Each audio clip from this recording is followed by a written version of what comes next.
All right, welcome to the deep dive. If you're prepping for the UPSC, uh, there are some topics that are just kind of like guaranteed to show up, right? And today we're tackling one of those, China's very ambitious dam project on the Brahmaputra River. Yeah. So buckle up, because this one's got it all. We're talking geography, international relations, environmental science. Oh, absolutely. It's a textbook example, really, of how interconnected these issues are. Yeah, And that's, I think, at the heart of what the UPSC is all about. exactly. Being able to analyze these complex situations from multiple angles. Exactly. So let's break this down. Oh, yeah. For those who need a refresher, we're talking about this massive hydropower project Right. in Tibet on a river that's absolutely vital to India and Bangladesh. So what's the big picture here? What's driving this? Well, on the surface, it's all about clean energy. Okay. China has set these really ambitious goals to become carbon neutral, and hydropower is a key part of their strategy. And this particular dam, it's projected to produce just an enormous amount of electricity. Wow. Potentially even surpassing the famous Three Gorges Dam. So a green energy powerhouse. Yeah. And potentially a major source of revenue too, right? Yeah. For the Tibet Autonomous Region. Yes, absolutely. The economic benefits are significant. Yeah. It's expected to generate billions of dollars annually. Wow. Which could really boost development in Tibet. Okay. But as with any large-scale project, there are concerns. Right. Particularly for the countries downstream. This is where it gets really interesting. Yeah. Especially for anyone prepping for those UPSC essays, right? Yeah. So what are the potential downsides? Why are India and Bangladesh watching this so closely? Well, you have to think of it this way. Okay. The Brahmaputra, it doesn't just flow through these countries. Right. It sustains them. It's a lifeline for agriculture, transportation, entire ecosystems. Right. But a dam of this size has the potential to really disrupt that delicate balance. Okay, so let's get specific. What are some of these concerns? Well, one major worry is the impact on water flow. Okay. China claims that this is a run-of-the-river dam, Oh, meaning it won't create a massive reservoir. Right. But even so, regulating that flow upstream could lead to water shortages downstream, particularly during the dry seasons. Oh, okay. And then on the flip side, you could have too much water released at once, Right. which could cause these devastating floods. So it's a balancing act. It is. With very high stakes. Very high stakes. And then there's the issue of silt, right? Exactly. Yeah, the Brahmaputra carries this fertile silt. Right. That's just crucial for agriculture downstream. A dam could trap that silt, reduce its flow, Right. and potentially harming agricultural productivity in both India and Bangladesh. Wow. And that's a huge concern, Yeah. especially given the populations these countries need to feed. Yeah, food security is always a major issue. Always. And, it links directly to economic stability and even political stability. Absolutely. And I imagine all of this is made even more complex by the already tense relationship between China and India. Oh, absolutely. Right. Water resources have historically been a point of contention Yeah. in international relations, and the Brahmaputra is no exception when you have a river originating in one country and flowing through others. Yeah.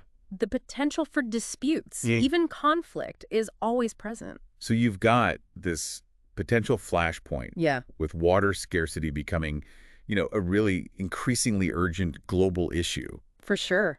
And you've got these aspiring UPSC candidates who need to understand this Right. inside and out. It's complicated. This is where the deep dive comes in handy. Absolutely. Right? No need to sift through endless reports and articles. Yeah, we do it for you. We're giving you the distilled insights. Exactly. And even better, we're going to keep unpacking this with even more detail in the next part of our deep dive. Yes, we will. So stay tuned for that. But for now, we're going to take a quick break. Sounds good.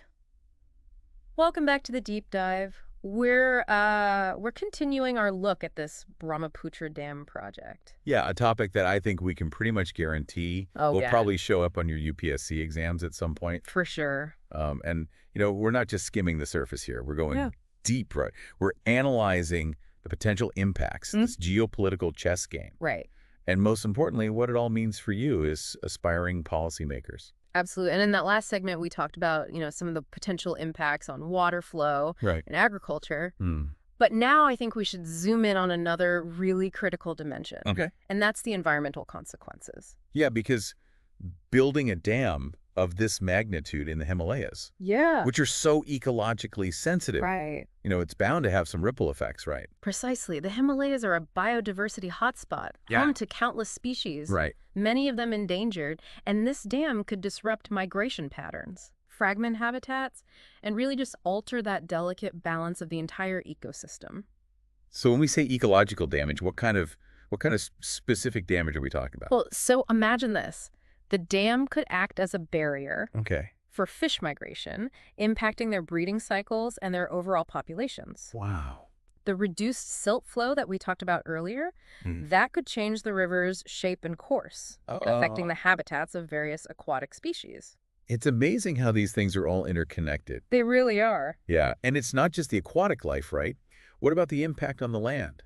Yeah, you're absolutely right. So the construction itself Hmm. could lead to deforestation, Right. habitat loss in the immediate vicinity of the dam. Okay. Further downstream, the altered water flow can affect vegetation and wildlife that rely on that natural rhythm of the river. It's like this domino effect. It is. One change just triggers this cascade of consequences Yeah, throughout the whole ecosystem. exactly. And we have to remember, too, that the Himalayas are already facing a multitude of pressures. Right. Climate change, human encroachment. Yeah. Adding a massive dam to that equation really just intensifies those existing challenges. And this brings us to, I think, a key concept for our UPSC aspirants. Yes. Environmental impact assessments. Right. What are they and why are they so crucial in this context? So environmental impact assessments, or EIAs, Okay. they're essentially these detailed studies that try to evaluate the potential environmental consequences Right. of a project. The project. So in this case, a thorough EIA would examine the dam's effects on, everything. Right. From water quality, biodiversity, to soil erosion, air pollution. So it's about identifying the risks. Yes. And ideally, finding ways to minimize them. Precisely. EIAs are crucial for promoting sustainable development, Yeah. ensuring that economic progress doesn't come at the expense of the environment. And for our listeners who are aiming for the UPSC, understanding EIAs, it's not just theory, No. right? You might even be asked to analyze, like a hypothetical EIA Absolutely. for a project like this dam. For sure. So pay close attention. Yes. Okay, so now let's shift gears a little bit Okay. and look at how India's responding to this whole situation. Okay. They're not just sitting back and watching this happen. They are not. Because, as we've established, this dam has the potential to significantly impact India Yes. in terms of its own water security energy needs. Of course. What steps are they taking to protect their interests? Well, one key strategy is data sharing. Okay. India is pushing for this really transparent and consistent data sharing with China Right. regarding the dam's operations, Okay. particularly water release schedules. Makes sense. This information is vital for flood forecasting Right. and managing India's own water resources downstream. I can see why that's so important. Yeah. But data sharing alone can't solve the power imbalance, right? Right. That's where international agreements and water sharing treaties come in. Okay. India is advocating for this really robust legal framework Right. that outlines the rights and responsibilities of each nation Right. regarding the Brahmaputra's water. So a set of rules Yeah. to ensure equitable access and prevent these disputes from escalating. Exactly. But are such agreements even enforceable?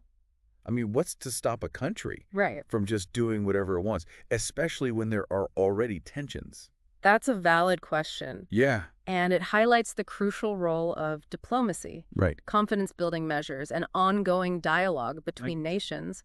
Building those strong diplomatic relationships can go a long way in preventing those disagreements from turning into conflicts. So it's not just about legal framework. Okay. It's also about nurturing trust and cooperation. Absolutely. Really understanding that everyone involved has a stake in this, in the Yeah. health of the river For sure. and the well-being of the people who depend on it. Right. And this is where organizations like the UN Right. and regional bodies Yep. can play this mediating role, Okay. facilitating negotiations, promoting sustainable water management practices. Okay, so we've got data sharing, Yeah. international agreements, Right. strong diplomatic ties. Yeah. What other tools are in the toolkit here? Well, we can't underestimate the role of technology. Okay. Think advanced monitoring systems. Okay. Providing real-time data on water flow and dam operations. Like, so both sides can see what's happening. Exactly. Early warning systems for floods. Okay. That can give downstream communities that precious time to prepare and potentially save lives. Wow, and that could be huge. Huge. And then efficient irrigation techniques that can help conserve water resources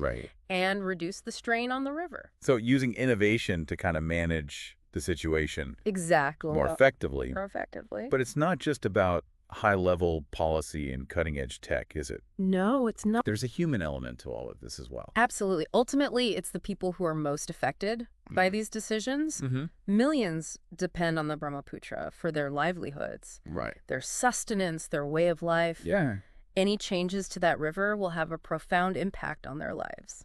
And this is where I think the idea of environmental justice comes into play. Precisely. Development projects, no matter how ambitious or well-intentioned, they have to take into account the rights and needs of all stakeholders, especially those who are most vulnerable and least empowered. And so as we kind of dissect this Brahmaputra Dam project, let's not lose sight of that human dimension. Absolutely. You know, ask yourself, who benefits from this project?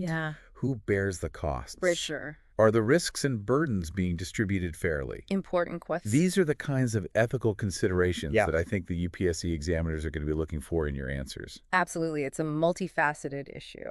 It is. With no easy answers. But by engaging with these questions. By considering those multiple perspectives, by thinking critically and empathetically. I think we can move closer to finding solutions that are both sustainable and just. And this is exactly the kind of nuanced thinking that the UPSC exams demand. Absolutely. And frankly, that the world needs right now. It does. So to all of our aspiring UPSC candidates out there, keep asking those tough questions. Keep digging deeper. Keep digging deeper. Keep seeking that understanding. Yes. Your journey towards becoming informed and responsible citizens really starts with this kind of critical engagement. It does. So well said. And that brings us to the end of part 2 of our deep dive into the Brahmaputra Dam project. We've covered a lot of ground, but there's still more to explore. We'll be back. In the final part, we'll analyze some potential solutions. Mitigation strategies. And what this all means for the future of water resource management in the region. Looking forward to it. Welcome back to the deep dive. We're wrapping up our exploration of the Brahmaputra Dam project. If you're prepping for those UPSC exams, this is definitely one to pay attention to. It really is. And, we've talked about kind of, the background, the potential impacts, the challenges. But now I think we need to put on our policymaker hats a little bit. And tackle the big question, What can actually be done to navigate this? What are the solutions? What are the solutions? Or at least... the mitigation strategies. Because ignoring it isn't really an option. No, not at all. This dam is being built. It's happening. And its effects will be felt, for generations to come.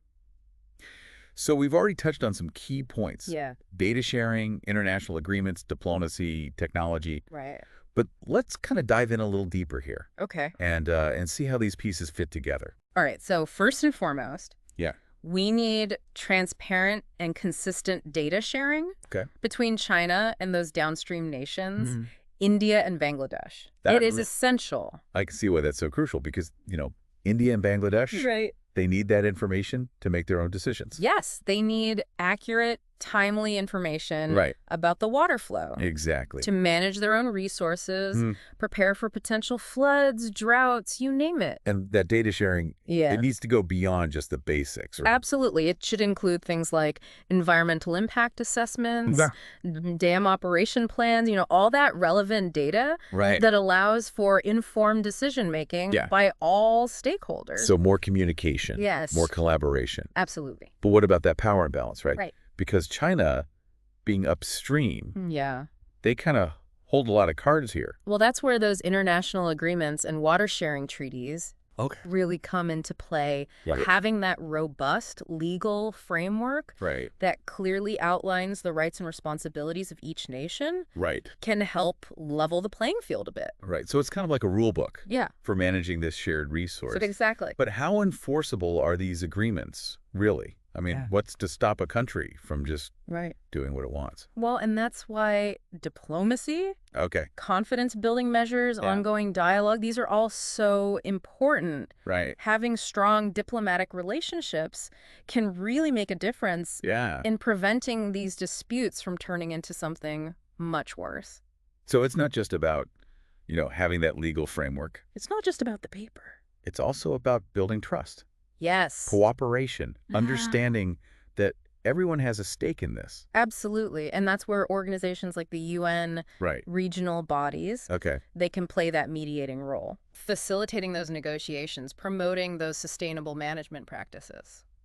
Okay, so we've got data sharing, we've got treaties, we've got the diplomatic ties. Right. What about the more, on-the-ground solutions? Right. Well, technology can be a real game changer here. Okay. Think about advanced monitoring systems, providing that real-time data on water flow, dam operations. That information is so valuable. Right, so both sides can see what's happening. Exactly, and early warning systems for floods. Right. That could give downstream communities that time to prepare. Right, potentially save lives. Potentially save lives, and things like efficient irrigation techniques that can help conserve water, reduce that overall strain on the river. So using innovation to manage the situation. To manage it better. Better, more effectively. More effectively, yes. But ultimately, it's about something even bigger than that, isn't it? It is. It's about recognizing that water isn't just a commodity. Right. It's a shared resource.